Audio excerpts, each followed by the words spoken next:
السلام عليكم ورحمة الله وبركاته. درسنا اليوم إن شاء الله هو رسم من الطبيعة، ونتعرف على كيفية رسم هذا المنظر من خلال رسم السكتش والتلوين باستخدام الألوان المائية. وطبعا هنتعرف على الأدوات والخامات اللي احنا بنستخدمها في رسم اللوحة للمنظر الطبيعي. عندنا هنا دي ألوان إكريليك، هي من الألوان المائية أيضا. عندنا القلم الرصاص وورقة أو فلين أو حتى لوحة قماشية عادي. عندنا هنا الفرش مقاسات مختلفة، فرش التحديد وفرش صغيرة وفرش كبيرة حسب العامل الفني.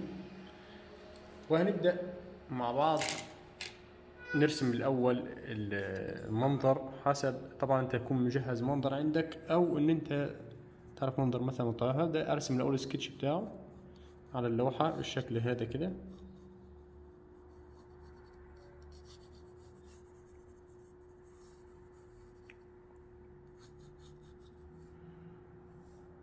طبعا السكتش مهم جدا في العمل الفني.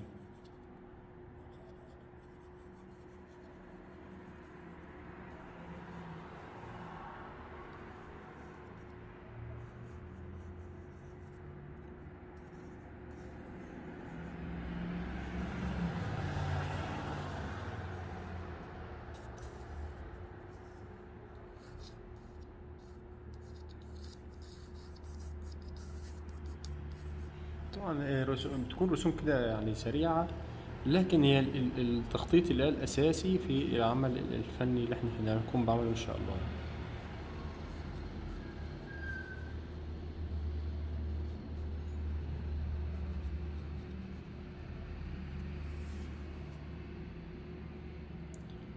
أنا كده تقريبا خططت الشكل. طبعا بحدد الألوان عندي في حسب المنظر اللي أنا هكون بعمله.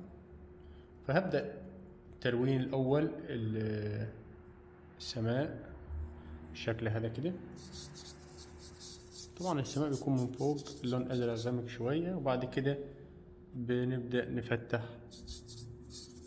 في اللون.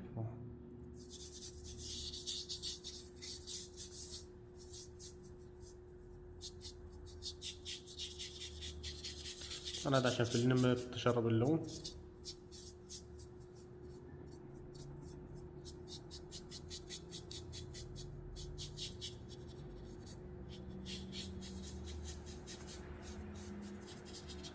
ممكن بقطعة اسفنجة لو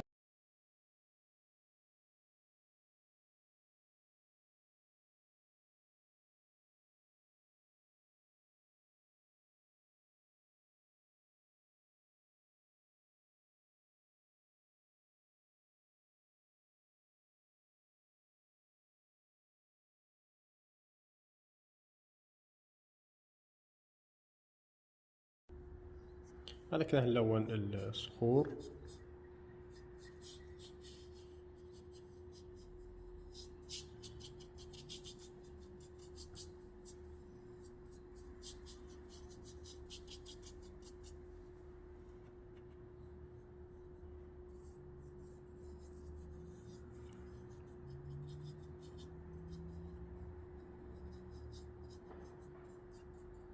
ممكن كده، وبعدين توزع اللون عادي بقطعة الاسفنجة عادي اللي احنا استخدمناها اهو.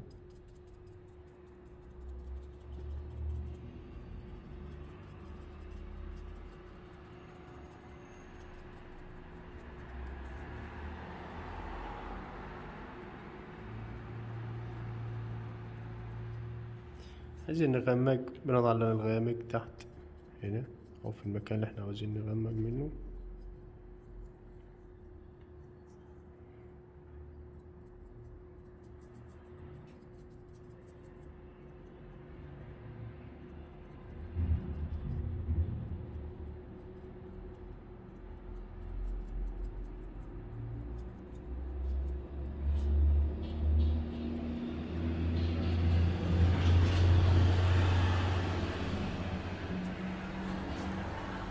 بعد كده بنلون الأرضية.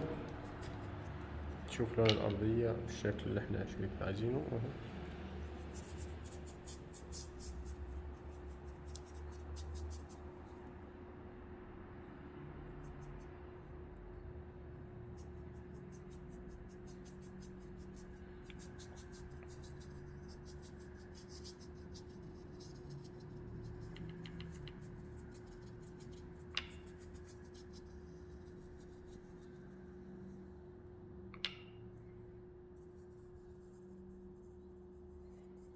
بتاع السكتش له أهمية قلنا فيه إن إحنا بنقدر نحدد إحنا هنلون هذا بإيش وهذا حسب الألوان اللي هنختارها.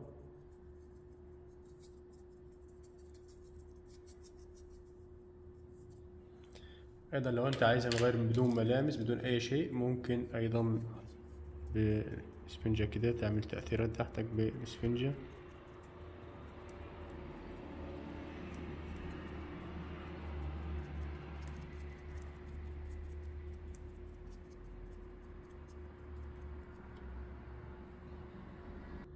بالنسبة لتلوين الشجر يكون بالشكل ده كده.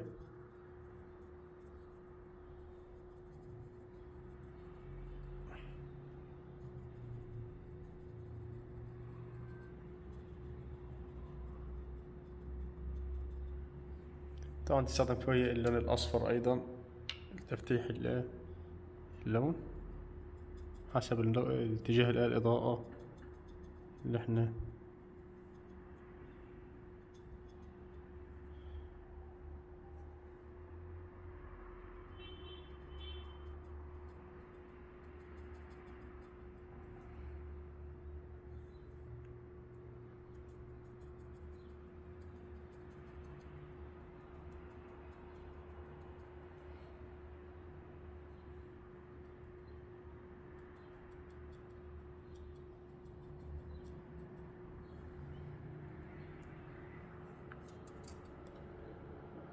عندنا هنا شكل جبال، ممكن نعملها باللون البني كده.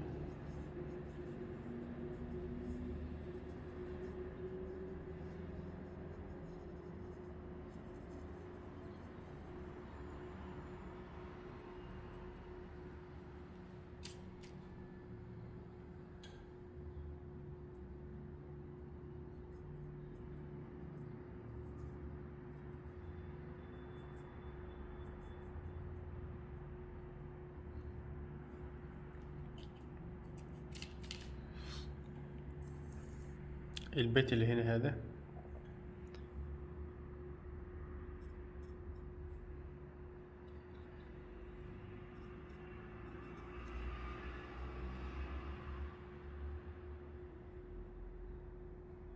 طبعا ممكن ناخد لون واحد ونحدده بعد كده بفرشاة التحديد.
بكده طبعا نكون انتهينا من عمل اللوحة الفنية بتاعتنا من خلال السكتش وتلوينها عن طريق الألوان.